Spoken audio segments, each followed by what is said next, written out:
मेरा ससुर हमें डंडों से मारता है, गालियाँ देता है, मेरी सास मारती है हमको। मेरी अगर मौत होती है तो उसका जिम्मेदार सिर्फ मेरे ससुराल वाले होंगे, और मुझे धमकी दी है कि तुझको जान से मार डालेंगे। We want justice! We want justice! We want justice! We want justice! We want justice! वो मेरी बेटी को जानवरों की तरह पीटता था। ससुर और देवर से शारीरिक संबंध बनाने का दबाव बनाता था। शादी के दौरान और शादी के बाद भी लाखों रुपए दहेज में देने के बावजूद वह और पैसे और बुलेट बाइक की मांग करता था। मेरी बेटी हर दिन अपने पति और उसके परिवार वालों की बर्बरता सहती थी। कई शिकायतों के बाद भी पुलिस ने मदद नहीं की और एक दिन दामाद ने वीडियो कॉल किया और कहा, तेरी बेटी को मारकर लटका दिया है, बचा सकता है तो बचा ले। ये शब्द उस बदनसीब पिता राम प्रसाद तिवारी के हैं जिनकी बेटी को उसके ससुराल वालों ने कई प्रताड़ना देने के बाद फांसी में टांग कर मार डाला।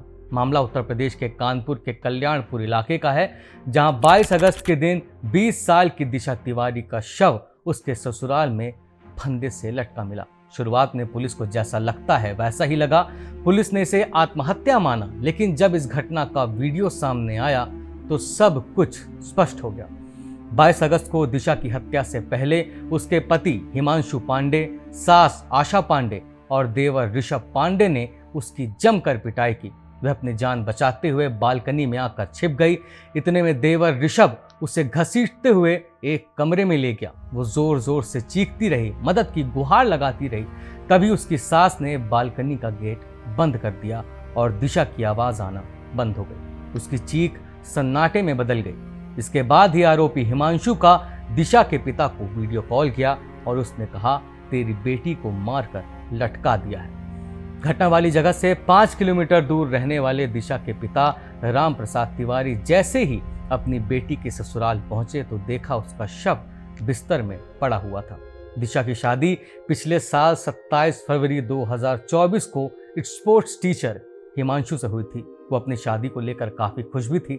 शादी के 1 साल बाद दिशा का बेटा वेदांश भी हुआ, मगर आरोपी हिमांशु और उसके परिवार वालों के लिए दिशा एक पत्नी और बहू नहीं, सिर्फ ATM मशीन थी। दिशा के पिता ने बताया कि शादी में उन्होंने 10 लाख रुपए दहेज में दिए। इसके बावजूद आरोपी परिवार शादी के बाद 3 तोले की गोल्ड चैन, 3 लाख रुपए और एक महंगी बुलेट बाइक की डिमांड करता रहा।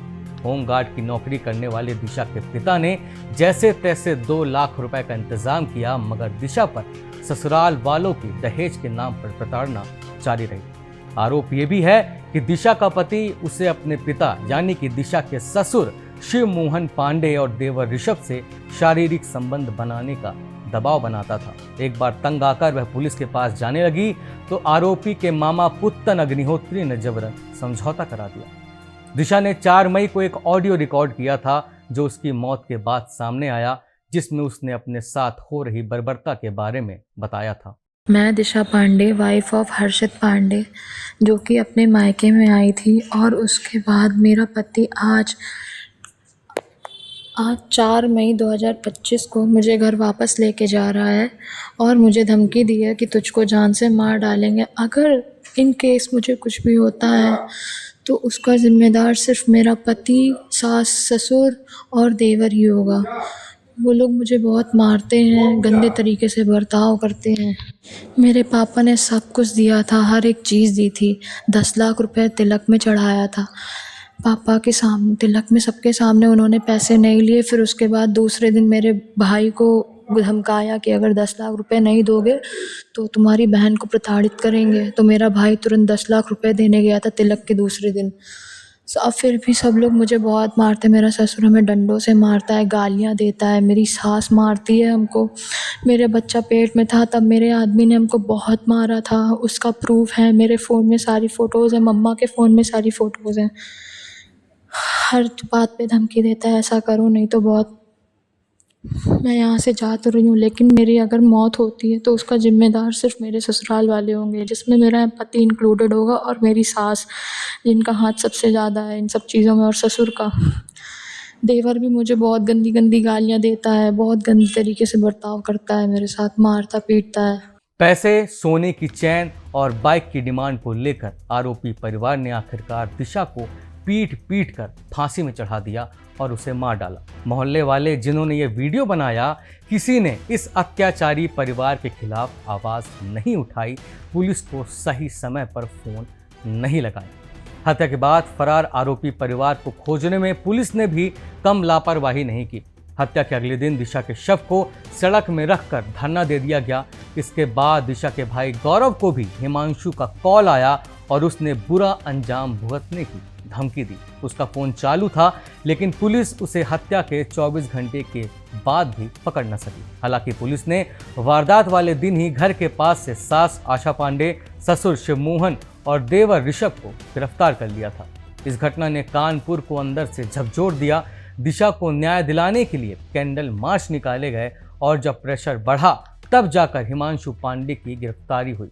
चारों आरोपियों को अब जेल भेज दिया गया है और अब पीड़ित परिवार न्याय की गुहार लगा रहा है, फांसी की सजा की मांग कर रहा है। अभिसंधेय कानून से न्याय मिल भी जाए तो क्या मिलेगा? क्या एक पिता को उसकी बेटी वापस मिल जाएगी? क्या उस 6 माह के मासूम को उसकी मां वापस मिल सकती है? कुछ मिलेगा तो सिर्फ दंड, और वो भी कब, पता नहीं। दिशा के परिवार ने अपनी बेटी तो खो दी, मगर अब वो ये नहीं चाहते हैं कि जैसा उनकी बेटी के साथ हुआ ऐसा किसी दूसरे की बेटी के साथ हो। हम इस वीडियो के अंत में कुछ सवाल छोड़कर जा रहे हैं। क्या दहेजखोरी और क्रूरता के खिलाफ हमारे कानून इतने कमजोर हैं कि रोज एक और दिशा की बलि चढ़ जाती है? जब एक बेटी की चीख पूरे बस्ती में सुनी जा रही थी तो समाज क्यों चुप था? क्यों हर बार एक बेटी की जान जाने के बाद ही पुलिस और कानून जागता है? इसका जवाब हमें कमेंट बॉक्स में जरूर दीजिए। धन्यवाद।